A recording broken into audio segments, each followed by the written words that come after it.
For this video, we use the safety plan from stayinsafe.net. Their website includes both downloadable and electronic safety plans and are available to all.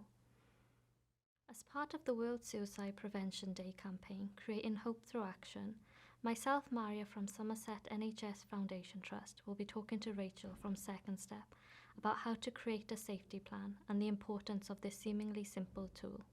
Thank you, Rachel, for being part of this video with us today. Would you like to tell us a little bit about yourself? I've worked in mental health for all of my adult life, but alongside this, I've had a few troubles myself with mental health, and at times I've felt suicidal. So I wanted to try and talk about that so it empowers other people to talk about suicide too. Safety plans are essentially a series of questions designed to engage you to consider how best to keep yourself safe from suicide, self-harm, and to manage distress. Safety plans can be used for people of all ages and can be adapted for individual use. When talking about suicide, it is important to remember that suicide ideations are normal, and it is estimated that 1 in 5 people have suicidal thoughts and 1 in 15 people attempt suicide.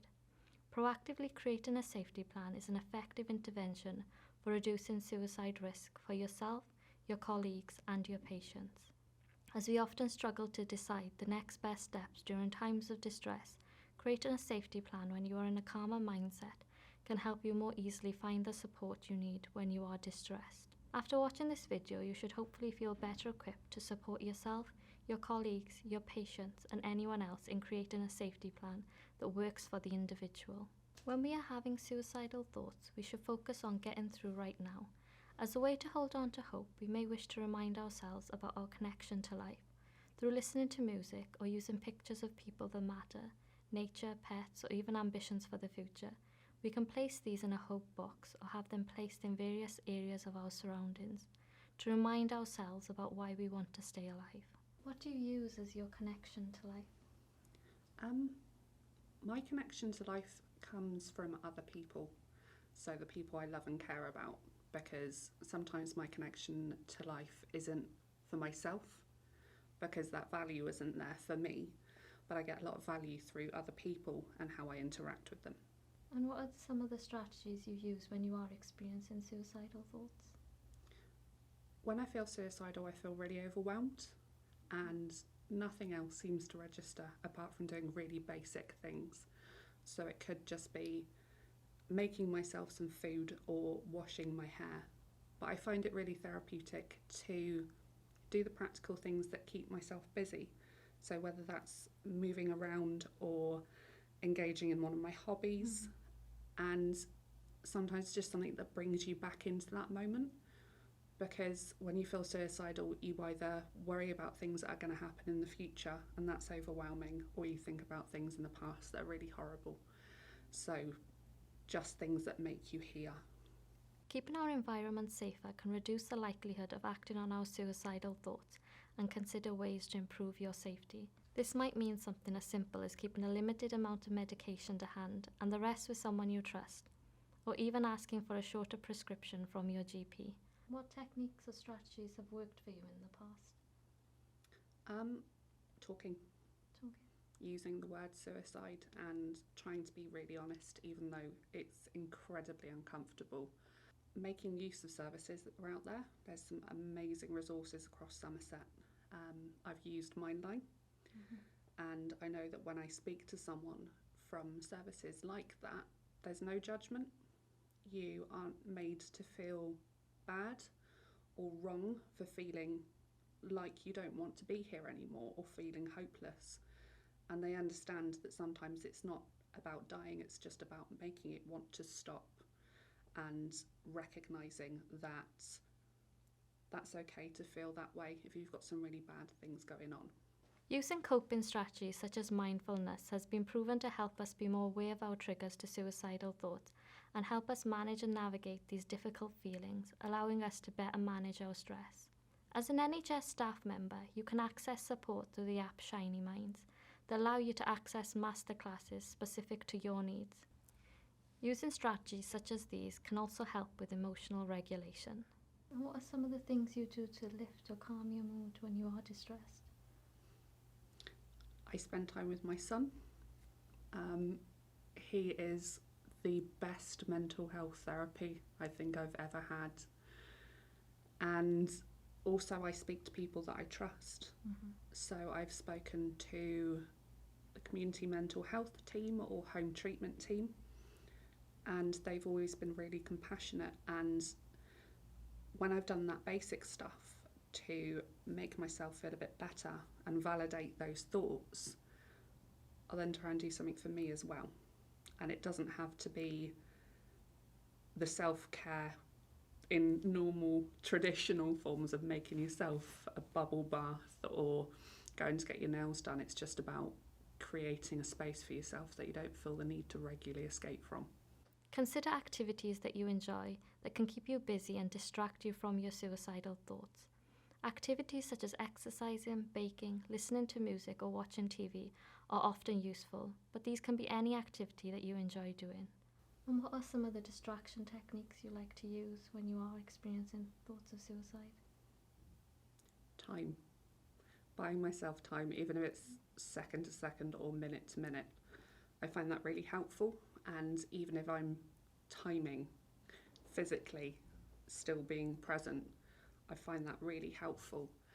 But sometimes it's abstract things like I like to lock pick. I do it for a hobby, so it keeps my hands really busy.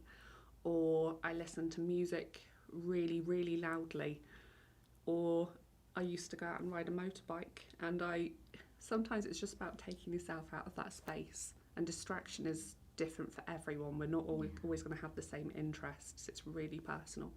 Consider who might support you and how you can contact them, such as friends that are aware of your suicidal thoughts and are available to you when you need them.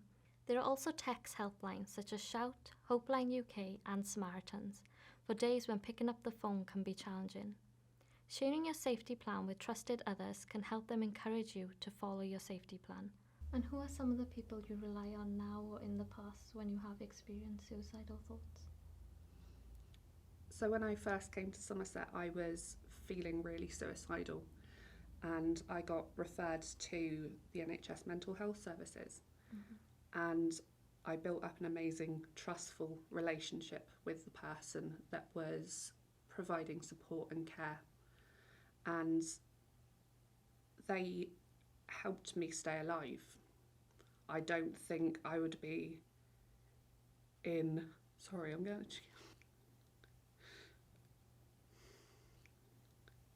I know you speak of people and services that have helped you in the past. Would you like to elaborate a little bit on that? Yeah, I think it's really important to say that people that work in mental health do this for a reason. We care, they care, and they're trying their best to make sure that you feel that hope in who you are and what you've got moving forward again. No one really goes into work like this for any other reason, and the work that people do is so valuable, and you are trying your best to keep people alive. And I think that's important for people that feel hopeless to know as well, that you can put that trust in people.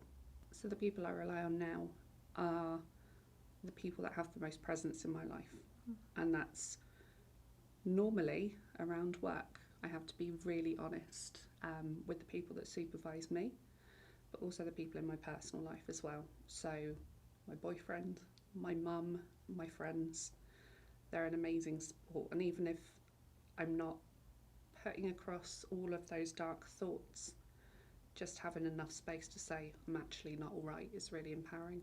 Yeah. And can you think of anyone it might be good to share your safety plan with?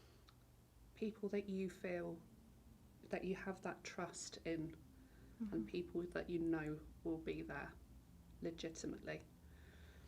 So whether that's family or close friends or even your doctor.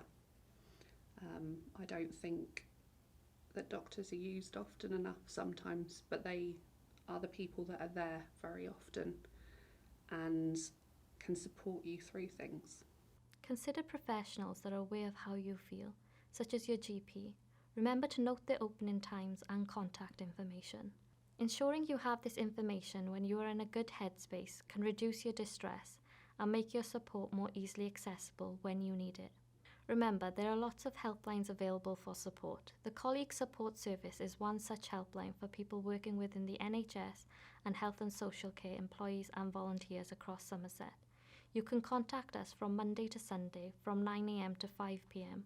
on 0300 124 5595 or email colleaguesupport@somersetft.nhs.uk. Once your safety plan is complete, you should consider where the best place to store it may be. If you always have your phone, saving it on Word or taking pictures of it will allow easy access. The Stay Alive app allows you to save the safety plan directly to the app. Alternatively, if you are aware of your triggers, for example before going to bed, placing your safety plan next to your bed will allow you to remember the actions you can do to keep yourself safe. And what are some of the places you find it useful to store your own safety plan? I use apps quite a lot. I use technology because it's what people access every day, and it's a really good way of keeping things physically with you. So I use Distract quite a lot for when I'm having thoughts that are quite distressing, and there's spaces where you can save your own thoughts and your ways of coping. I also use Stay Alive, the app, as well, where it's got a section where you can store your own safety plan and photos and little reminders of the things that are good, not just the things that are bad.